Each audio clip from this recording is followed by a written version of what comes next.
Et prenez conscience, ce que vous voyez à l'extérieur n'est pas une réalité. Ce que vous voyez à l'extérieur ne fait que confirmer les croyances que vous avez à l'intérieur de vous. Donc, c'est une opportunité, même si c'est douloureux. Des fois, c'est douloureux. Des fois, il y a des choses qu'on n'a pas envie de vivre, qu'on n'a pas envie de revivre, qu'on n'a pas envie de voir. Mais ça ne fait que me montrer où j'en suis. Et grâce à ça, si je regarde sans jugement, grâce à ça, je peux demander à changer ça. Et croyez-moi, quand l'élève est prêt, le maître apparaît. Toujours. Ça, c'est une équation, mais tellement juste, tellement fiable. Quand l'élève est prêt, le maître apparaît. Et vous aurez des exemples. Je vais juste commencer à regarder vos questions. Alors, la définition de vivre un miracle. En fait, un miracle, c'est un changement de perception.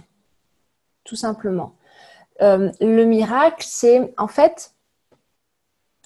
Si je vous demande à tous de me décrire cet objet-là, vous allez tous me le décrire différemment. Si je vous demande à tous de donner une description de moi, j'aurai des définitions différentes de moi. C'est votre perception, ok? C'est votre manière de voir le monde.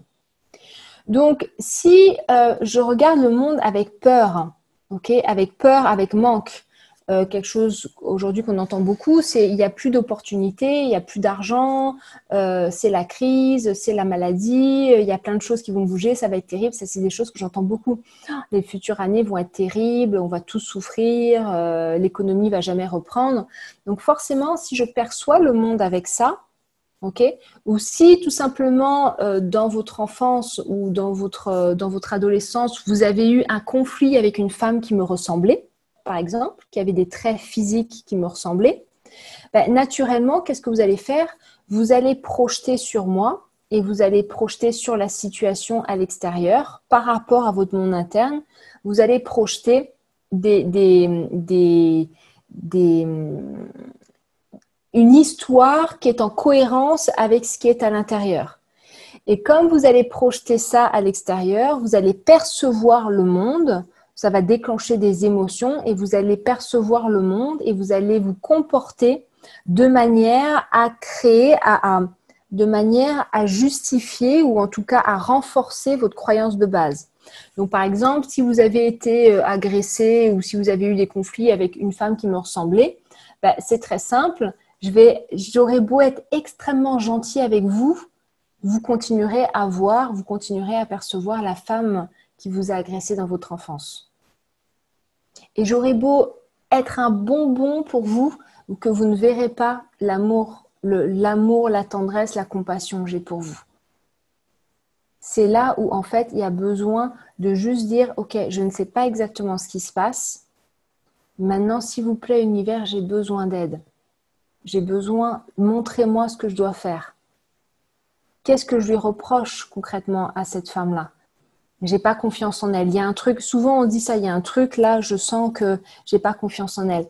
Mais quand vous sentez ça, est-ce que vous êtes dans la paix, dans le calme, ou est-ce que vous êtes plutôt anxieux? Parce que si vous êtes anxieux, ça veut dire que vous êtes drivé par vos peurs. Ça veut dire que vous êtes drivé par l'ego.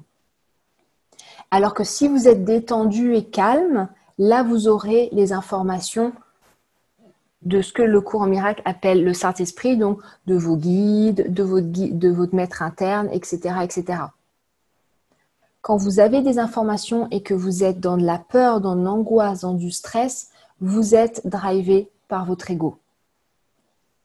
Vous êtes drivé par vos peurs, par vos craintes. Donc, par les connaissances que vous avez eues dans le passé. Quand vous êtes aligné, quand vous êtes détendu, quand vous êtes calme, quand vous êtes serein, vous êtes naturellement connecté à votre guidance interne. Et quelle est la définition de vivre un miracle? En fait, c'est tout simplement le miracle, c'est changer sa perception par rapport aux choses. Des miracles qu'on en vit tous les jours. Se réveiller tous les matins, c'est un miracle. Dormir et avoir comme ça une force qui prend soin de notre cœur, qui prend soin de nos poumons, c'est un miracle.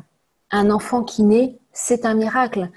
On ne sait même pas exactement comment est possible la chimie d'un ovule et d'un spermatozoïde. Aujourd'hui, ce n'est pas réellement explicable. C'est un miracle. Il y a plein de choses comme ça qu'on vit tous les jours et en fait, on ne se rend pas compte que ce sont des miracles. On n'a plus aucune gratitude. Voyez? Et plus vous allez changer votre perception, donc transformer, sortir de vos schémas de peur, sortir de vos pensées liées à la peur pour aller commencer à introduire les pensées en lien avec l'amour, la compassion et tout ça, plus vous allez tout simplement développer un mindset en lien avec le miracle. Donc vous allez vivre tous les jours des miracles. Tous les jours, il se passe des trucs. Et soit dit en passant, ça ne veut pas dire que les miracles que vous allez vivre au quotidien dans les prochains jours, ça ne veut pas dire qu'ils n'étaient pas là avant. Ils étaient déjà là avant. Il y avait plein de miracles que vous ne voyez pas. Le problème, c'est que vous ne voyez pas. Il y a Jérôme et moi, ou Sabrina et moi, on peut passer la même journée. Je vais voir des miracles, ils ne vont pas en voir. Je vais percevoir les miracles, je vais vivre les miracles, mais ils ne vont pas les voir. Et le fait de passer du temps avec moi et de leur montrer « Ah, regarde ça, regarde ça, regarde ça », ils vont commencer à changer leur système de croyance. Ils vont commencer à se dire « Ah mais ouais, il y a des trucs que je n'avais pas perçus, que Fanny m'a montré ». C'est pour ça aussi que le travail du thérapeute est beaucoup plus important que toute sa trousse à outils. Le thérapeute qui fait un travail sur lui, il voit tout ça, il a conscience de ça. Il a conscience que chaque personne qui vient vers lui est connectée à lui. Et qu'en lui enlevant des choses, il s'enlève des choses à lui aussi. Et qu'en voyant, en le regardant derrière tout ce qu'il a appris, derrière tous ses blocages, toutes ses connaissances, etc., toutes ses réactions, il voit réellement l'être interne. Et à ce moment-là, il peut commencer, comme il le reconnaît, la personne en face va elle aussi se reconnaître. Si une personne vous reconnaît, vous allez naturellement élever votre niveau énergétique. Et vous allez naturellement commencer à laisser partir certaines choses. Mais pour pouvoir reconnaître quelqu'un, il y a besoin de se reconnaître soi déjà.